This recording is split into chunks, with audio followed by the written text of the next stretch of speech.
Yun, alright. Magandang umaga sa ating mga ka-MUG, sa ating mga kabatas at siyempre sa mga ka-UB natin diyan.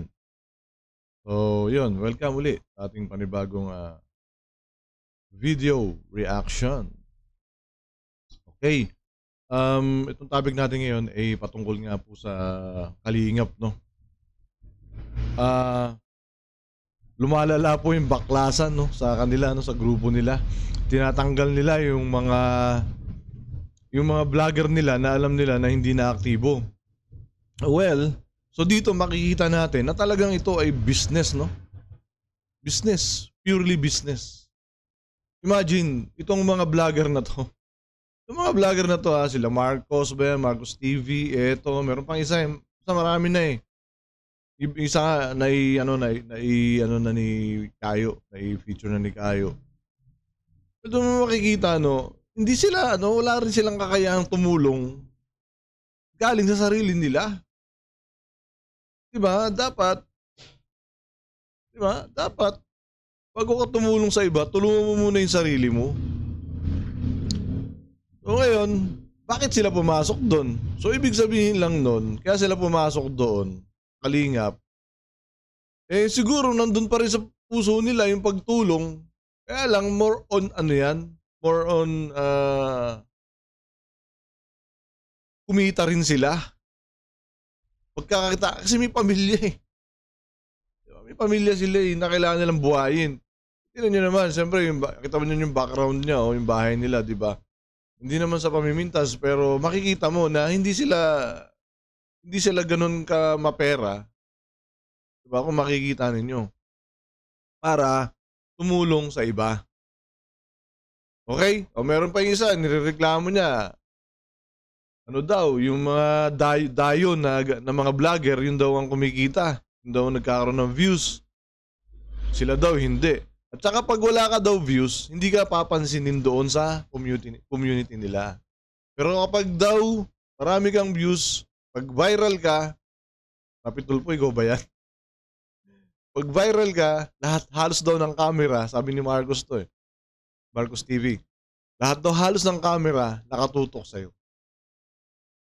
Ayun, yan ang style ng business ni Bal Santos Matubang. Diba? Mamulat na kayo sa katotohanan na business yung ginagawa ninyo, hindi yan pagtulong. Imagine, ito si Mr. Ron Vlogs. Bakit hindi mo i-feature yung sarili mong buhay? 'Di ba? Na ikaw ay hindi ka mayaman, na ikaw ay dapat lang din tulungan. Bakit di mo i-feature yung sarili mong buhay? Di mo i-video? Ba hindi mo gagawin? Kasi nga, walang maniniwala sa'yo na ikaw ay nakakatulong talaga. Di ba? Panoorin natin to. Alam naman natin po yung tindahan. Hindi ko na kailangan ikwento pa. Dahil alam ng lahat. So, yun, nangyari na nga po na hindi natin wala tayong magagawa. Nangyari na. Nangyari. Ang inaano ko lang dito, ang pinupoint ko lang, parang ako yung may pagkakamali. Unang-una, syempre po, pamilyadong tao sa Mr. Ron. Daming nangyari sa buhay ko, hindi ko na kailangan pang ikwento. Ang tagal ko naging tahimik. At alam niyo po ba yung dahilan ko kung bakit hindi ako bumabalik sa Si pamilyado. Diba? So, kailangan niyang buhayin din yung pamilya niya. O dahil nasa kalingap siya, paano pag wala siyang views, wala siyang kita? Paano ngayon yung pamilya niya? Natulungan nila yung mga naghihikaos doon sa bundok. Kasi yun ang palagi nilang fini-feature mga taga-bundok eh. Na hirap eh, di ba? Tinutulungan nila yung mga nandun, pero yung sarili nila, hindi nila matulungan. Di ba? Paano kung walang views? Wala rin sila ipapadala sa pamilya nila. Gutom din. Di ba? Kaya sabi ko, bakit hindi mo i-feature yung sarili mong buhay? Na hirap din kayo. Diba? dahil. Alam niyo po ba yung dahilan ko kung bakit wala akong charity vlog? Baka po iniisip ninyo nag-e-enjoy lang ako kung saan-saan lang ako pumupunta dahil lang dun sa aking Facebook page sa travel. Hindi niyo po alam yung buong kwento.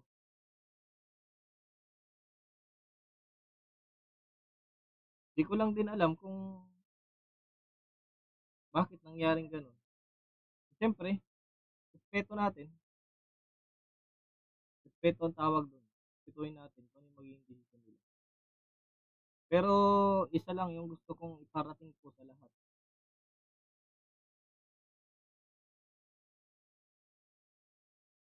Si Mr. Ron po ay wala po akong ginawang masama. Wala po akong ginawang mali.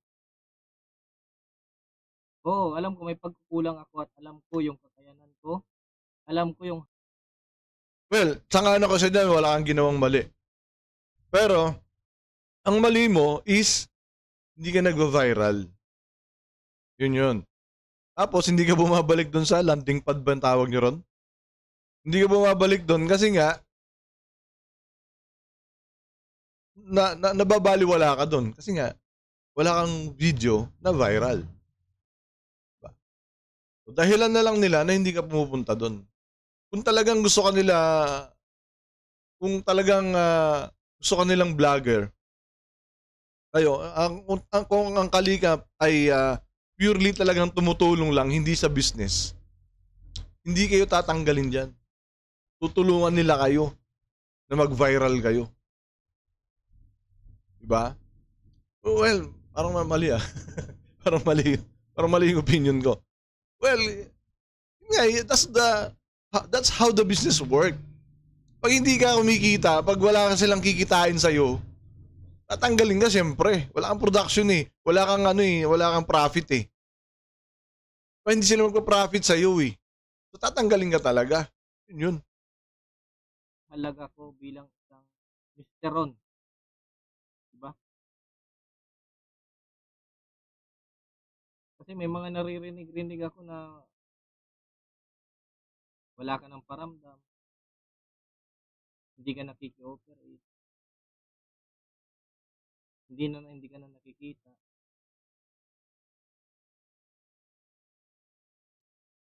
Kasi alam niyo po yung bakit? Alam niyo po ba kung bakit? Ito lang sa totoo lang, ano ko na yun, ramdam ko na yun. Kasi kahit dati pa, obligado talaga mag-charity. Charity vlog. Unang-una syempre sa lahat ng viewers na manonood ngayon, kahit sino pang manood po ngayon, wala pong regular na sponsor si Mr. Ron. Wala po akong regular na sponsor. Nakakapag-charity po dati si Mr. Ron. May nagpo-comment, Mr. Ron, bigyan kita ng ganito, balikan mo si ganito. Sobrang pasalamat po ako nun. Oh. Mr. Ron, punta ka sa ganito, dala mo si ganito. Oh, see? Maasa lang sila sa mga sponsor. Sila mismo, hirap din sa buhay. Diba? Ang logic dyan kasi, paano ka tutulong kung ang sarili mo hindi mo kayang tulungan? Yun kasi po yun, no? Sa mga nagsasabi dyan na, ito mga to nakakatulong eh. Kapag nyo, lumalabas na ngayon ng katotohanan. Na sila mismo katulong-tulong din. Yung buhay nila ay kailangan din tulungan. Kaya lang nga, kaya sila nagbablog ng gano'n, kaya sila pumasok sa kalinya para lang din kumita sila, para din sa pamilya nila. Yun yun. Yun yun. Malinaw na malinaw yan. Pero hindi po yun weekly, hindi po yun monthly. Sa totoo lang, hindi po yun monthly, hindi po yun weekly. Once, kung kailan lang magkagusto yung sponsor, at iba't ibang tao po yun. Alam po, kahit manood po dito yung mga nagbibigay sa akin, alam niyo po yan. Kaya po hindi bumabalik si Mr. Ron. Alam niyo po ba yung pinagdadaan? Sobrang hirap po. Unang-una wala pa akong views. Kasi po, nag-try po ako mag-charity doon po sa amin sa Quezon.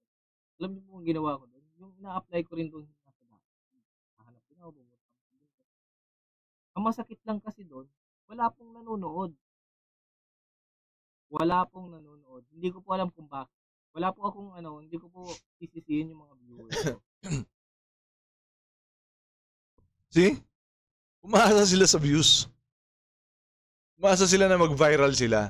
Kasi nga, yun yung paraan para sila ay kalingapin ng kalingap. Kasi pag hindi ka viral, hindi ka kakalingapin ng kalingap. Nakuha nyo ba? Nakuha nyo. Kaya nga sila, nagtatrabaho din talaga sila ng todo. Makahanap ng tutulungan yung talagang hirap na hirap sa buhay. No? Para ipangalandakan sa mundo yung kahirapan ng mga taong yun. Para mag-viral sila. Dahil pag nag-viral sila, kakalingapin sila ng kalingap. Yun din nasabi ni Marcos. Ni Marcos Vlog. Wala pong nanonood. Siyempre, may pantulong pa tayo nun eh. May naiipon-ipon pa ako ng pera na habang nag-travel vlog ako ay sinisingit ko yung pag-charity. Sinisingit nyo yung pagda-charity kapag mayroon siyang konting pera. Why? Kasi baka tumubo yung pera niya. Diba? Sa pamamagitan ng views. It's the reality, bro. Huwag tayong maglokohan dito. Diba? Pag kumikita siya sa mga ibang vlogs niya, magcha-charity siya. Why? Kasi baka mas malaki yung views na makuha niya. Kapag nakita siya ng mahirap na tao, sobrang hirap na tao, kukunan niya ng camera yung bahay, kukunan niya ng camera, tatanungin kung anong buhay meron sila, yung mga questions. And then, pag nag-viral, o di tutubo yung pera niyang binigay. Yan ang totoo dyan. Baka sakali mag-view, baka sakali may manood. Pero wala See? po talaga sobrang view. Tama, di ba? Tunag pa siya si Mr. Ron na sige na, tama na to, itigil ko na. Wala. Hindi na ako. Hindi ko na in-upload yung mga charity ko, hindi ko na in-upload. Minsan napipilitan lang din ako i-edit para lang magkaroon ng laman yung YouTube channel ko na to. Pero wala na po talaga. Kasi alam ko yung mga gustong panoorin po ng ibang viewers. Wala po ako doon, hindi ko sinisisi yun dahil kagustuhan niyo po yan, karapatan niyo po yan. Na yung mga na-upload po doon sa mga kaibigan, kasamahan natin na doon sa Daet, yun lang po yung gusto nilang panoorin, yung mga behind the scene, yung mga love team. Kasi nga po, nagiging masaya po kayo doon, nagiging masaya sila, yung ibang mga viewers. Wala po akong magagawa doon kasi po, karapatan niyo po yun. Kasi pag, di ba, ang ginagawa kasi nung Kalingap Rob na yan, sa yung Balmatubang na yan, no? Pinagmamatch pa yung vlogger nila saka yung mga natutulungan. So, ang tawag doon, pananamantala yun. Nasamantala nila yung mga beneficiaries. Diba? Kasi nga, diba yung mindset nung natutulungan lalo pag maganda, yung babae, ganun ang ginagawa nila, pinagpapares nila. Pananamantala po yun sa mga beneficiaries. Sinasamantala niyo yung mga beneficiaries pag ganun ang ginagawa ninyo. Kawawa yung mga beneficiaries. Kasi may pangalandakan sa buong mundo yung buhay nila. Hindi mo sila umasenso. May umasenso ba? Meron na bang umasenso? Sa mga tinulungan ng Kalingap na yan? Meron na? Ba? So, tinigil ko po yung pag-charity. Nag-travel si Mr. Ron. Alam niyo po ba yung pag-travel vlog ko po? Ini-invite lang po si Mr. Ron. Wala po akong TF. Pasalamat na lang po ako sa mga nag-invite sa akin mga resort, lugar, na binibigyan po ako ng free accommodation, libreng pagkain, libre yung gas, may mga giveaway pa na binibigay sa akin. Tapos, pwede ko pang isama yung family ko. Tapos, vlog ko na. So, yung tulong ko sa kanila, pag nag-views yun, marami mag-inquire, kikita yung resort. Ang benefit naman, benefit ko sa kanila, yung free accommodation. Minsan, may overnight pa, nakakapag-enjoy sa pamilya. Yun lang po yun. Wala pong malaking pinagkakakitaan si Mr. Ron. Baka po inaakala ng iba. Tapos, yung mga naririnig pa ako na wala kang At saka kung kumikita ka naman, on your own, anong pakialam nila?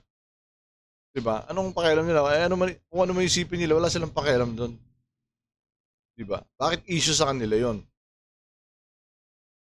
'Di ba? Ba't issue 'yon? Ano eh, wala ka namang may nabasa ako. Binubura kasi, binubura. Nagko-comment po sila pero binubura mga after 2 hours, 3 hours, binubura po nila. Eh. Nababasa ko, hindi ko lang na-screenshot. Binubura po nila. So ito lang naman yung sagot ko eh. Wala namang, alam niyo po ba na hindi na po ako takot mag-fail sa buhay. Hindi na ako takot na mawalan. Hindi na ako takot na mawala. Hindi na ako takot na kung saan man ako ilagay. Dahil po matagal na akong wala. Matagal na akong Malinaw! Matagal na siyang wala. O, the reason why kaya sa pumasok ng Kalingap para kumita rin siya. Kaya yung Kalingap, hindi yan purely pagtulong. Oo, may natulungan. Given na yun, may natulungan. Pero ang tanong, sino ba talaga ang tunay na natutulungan? Yumaman nga sila Bal dyan eh. Diba? Itong mga to, dahil nakita lang naging ganun ang buhay ni Val, gusto rin nila maging ganun. Maging kagaya ni Val Matubang. Na yumaman dahil sa pag-exploit ng mga mahihirap. Yun naman talagang tunay. Exploitation yan ginagawa nila. Hindi yan pagtulong. Ano ba? Gumising kayo. Diba? wala. Kaya hindi na rin ako natatakot mag-fail sa aking ginagawa. Kasi nga po, matagal na akong wala. Yun lang yun eh. Hindi na ako natatakot mawala dahil matagal na akong wala. Walang wala. Yun lang yun. Kasi po sobrang komplikado talaga. Gulat na lang din ako. Pero decision po yun. Decision nila yun. Wala akong magagawa. So tinanggap ko, decision, hamon ito para sa akin. Pero nung sa mga nambaba sa akin, sana patunayan niyo yung mga sinasabi niyo na porke ganito, ganyan, lumaki ng ulo mo, nagkapera ka lang, karoon ka lang konting pera, dumikit ka lang sa Kalingap, pataas ka lang ng subscriber, pataas ka lang ng views mo, tapos ngayon, iwan mo na sila. Good luck. Sana masaya sila yung mga nagsabi niyan. Pero darating at darating yung time. Huwag naman sana mangyari. Pero alam ko mangyayari yun kasi yung pinagdaanan ni Mr. Ron, mangyayari sa lahat dahil tao po tayo. Yung nangyari sa buhay ko, sino bang gusto mo mawala? Pamilya. Sinong gusto? Hindi po biro yun. Pero hindi ko po pinangalandakan na kaawaan po nila. Hindi po nagpupumilit si Mr. Ron. Naisipin ko yung sarili ko para kaawaan. Gusto ko lang ko, suportahan niyo po sana. Pero, nangyaring ganito, wala na. End of the game. Tapos na. So sana itong pagsubok na to, itong challenge na to sa akin, eh maging aral. Kasi nga po, hindi na ako natakot mag-fail. Kasi pag nag-fail tayo sa buhay, yung magkamali tayo, mawala tayo, i-ignore tayo, tanggalin tayo, alisin tayo. Doon natin mapapatunayan sa sarili natin na may mga pagkukulang tayo na pwede natin gawin. May mga pagkukulang tayo na kaya tayo nag-fail sa buhay, eh mahina tayo sa ganun. So yun ngayon yung aaralin ko. Yun ngayon yung sistema na gagawin ko na kung saan ako naging mahina. Kung saan ako bumagsak, doon ako magmumula para muling bumangon. Salamat po pala sa lahat ng mga nanonood, sumusuporta kay Mr. Ron, sa mga nagsusubscribe. Opo, sa inyo po maraming salamat. Sabi ko nga po, yung sa mga gustong sumuporta pa, salamat po sa inyo. Nanonood pa rin po kayo. Pero sa mga ayaw po dahil hindi na Kalingap, bukas po yung pintuan ni Mr. Ron. Dahil hindi ko naman po kayang ipilit yung sarili ko na magmamakaawa ko na huwag niyo ako. Nasa sa inyo pong decision. Pero isa lang po yung gusto kong sabihin sa inyo. Kita mo yung mga subscriber nila, parang pag naging Kalingap ka, para bang obligadong yung mga subscriber na i-subscribe sila. Tapos pag hindi na sila Kalingap, though gumagawa pa rin naman ng ano, ng vlog na maayos, hindi na sila susuportahan kasi hindi na sila kalingap. Pagka gano'n, i-unsub niyo na lang. Eh, pati subscriber parang manipulated by ano, Bal Santos Matubang, 'di ba? Kahit kailan hindi po nagmalaki si Mr. Ron. Kahit kailan wala po akong kailangang ipagmalaki dahil matagal na po akong wala. Walang-wala. Ang dami nangyari sa buhay. See, walang-wala siya. Pero nagcha-charity vlog, kuno. Charity kuno, charity kuno. Kasi hindi naman talaga totoong charity 'yan. Hindi totoong charity 'yan. Exploitation ang tawag diyan. Parang nasa stage pa lang ako na inaangat ko yung sarili ko. Sa mga nambabash naman sa akin, mga basher ko dyan, eh good luck po sa inyo. Kung kayo man po'y manonood pa rin, eh salamat po sa inyo. Pero magpapatuloy pa ako sa akin din. By the way guys, maraming salamat sa lahat ng nakaka-appreciate. Sa mga nagko-comment po sa aking mga upload, sa reaction video ko. Ay, hindi pala reaction yun eh. Nag-live po pala ako. Salamat po sa inyo. Okay, ano, mga ka-Muji, mga kabatas, ganito na lang. Tapusin natin to dito, no? So, yun. Sana na malinawan yung mga tao dyan sa Kalingap. Yung mga subscribers, yung mga naniniwala na ang Kalingap ay tumutulong talaga. Diba? Alamin nyo kung sino talaga natutulungan. Diba? Alamin nyo sino talaga yung ano, kung ano talaga yung layunin nitong Kalingap. This is a purely business. Purely business yan. Oo, di ba? Walang-wala siya sa buhay, pero tumutulong. Paniwala ba yun? Siyempre dapat, sabi nga, ang pagtulong ay nagmumula sa loob ng pamilya. Diba? Tulong ka ng tulong. Andun ka sa Kalingap, punta ka ng diet. Tumutulong ka sa ibang tao, binablog mo yung ibang tao, pero yung pamilya mo walang makain. No? Diba? Tama ba yun? So, kailangan mo munang i-exploit yung buhay ng ibang tao bago ka para kumita ka. Para matulungan yung sarili mo. So, ang katotohanan dito is, yung mga charity vlogger na ganito, ang natutulungan talaga, ang tunay na natutulungan is yung sarili nila, hindi yung mga tao. Yung buhay ng mga tao na sinasabing natulungan, di ba? Gusto nyo ba yun? Na yung buong buhay ninyo, ay mapanood, makita ng buong mundo. Diba? At habang buhay nandyan yan, so kapag hindi nila binura, habang buhay na nasa YouTube yung buhay niyo. Kung anong buhay meron kayo. Totoo po tayo magsikap. Tulungan po natin yung sarili natin. Huwag po tayo umasa sa mga ganito. Marami pong paraan para kumita ng pera. Marami pong paraan para mabuhay tayo ng maayos. Diba? Iba nga dyan magtatahulan na nakapagpatapos ng mga anak. Iba nga nagmamasura lang pero nakapagpatapos ng mga anak. Huwag nating hayaan na tayo ay magmukhang kawawa. Huwag nating hayaan sa yung buhay natin na magmukhang nagpapaawa sa ibang tao para lang tulungan tayo.